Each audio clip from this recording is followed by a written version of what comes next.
But first, the White House says a military fighter jet shot down another object flying in U.S. airspace Friday. The object was detected near Alaska Thursday. Officials describe it as being roughly the size of a small car. This comes just days after the U.S. shot down a Chinese spy balloon off the coast of South Carolina with a payload of cameras and antennas the size of 3 school buses. Weijia Jiang is at the White House with more. On the orders of President Biden, the F-22 fighter jet shot down the unidentified object at 1:45 this afternoon. Success. The White House says the U.S. first detected the unmanned object last night, flying at 40,000 feet above the northern coast of Alaska and floating northeast, well within the range of commercial planes. And posed a reasonable threat to the safety of civilian flight. And it came inside our territorial waters. Those waters right now are frozen, but inside territorial airspace and over territorial waters.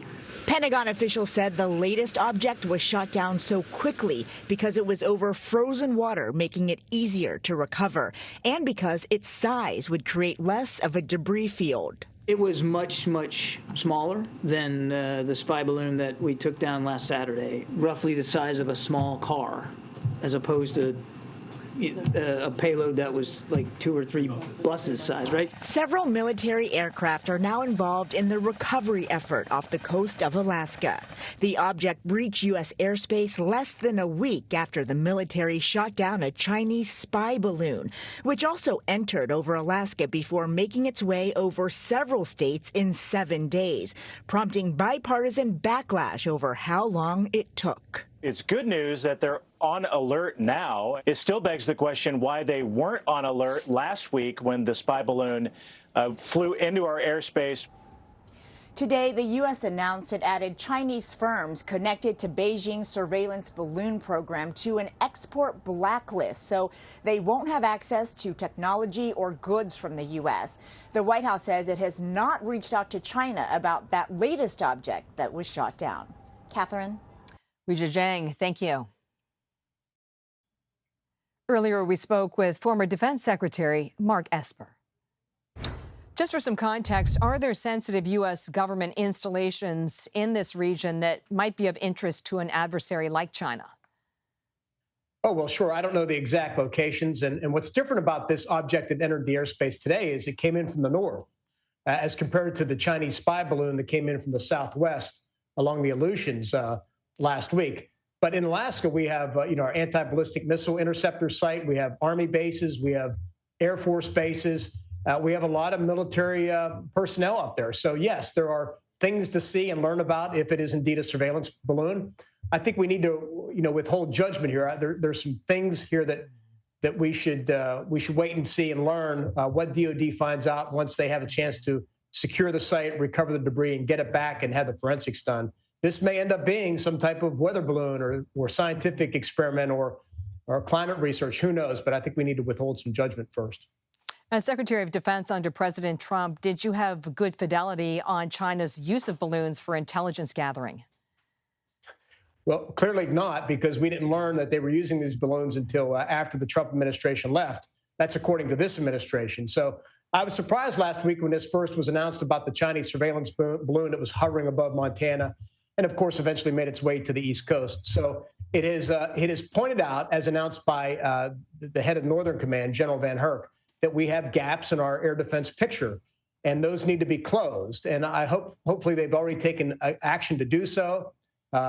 Maybe today's demonstration of closing the gap and shooting down this unidentified object is evidence of that. But there's clearly work needs to be done in terms of addressing the aerospace picture that we see. As you know, our government agencies are mostly focused on the skies and Chinese satellites. These balloons are relatively low tech. Is it kind of a workaround? Yeah, it is. And I assume they offer different capabilities. And we'll learn more once they have a chance to go through the wreckage that was pulled out of the Atlantic Ocean the past few days. But the other thing they have is they have persistence. So they can sit up there at 60, 65,000 feet with some degree of maneuverability and propulsion and hover over a site in a way that an overhead satellite in space cannot do. If this turns out to be confirmed that this aerial object is part of a Chinese program, would it be an escalation? Yes. It caused me a lot of concern if that is indeed what happened. It would be very, very troubling. It begs the question, what is going on in Beijing? Are they purposefully doing this, committing these brazen acts to test us, provoke us? Or is there some disconnect between the PLA, the People's Liberation Army, and their political leadership in the Chinese Communist Party? That's what concerns me most here, is what's going on in Beijing if this is indeed another Chinese balloon. Big picture, there was a tweet from Senator Dan Sullivan of Alaska, and he said we need to reestablish deterrence with regard to the Chinese President Xi Jinping and the Chinese Communist Party. Is the White House doing enough?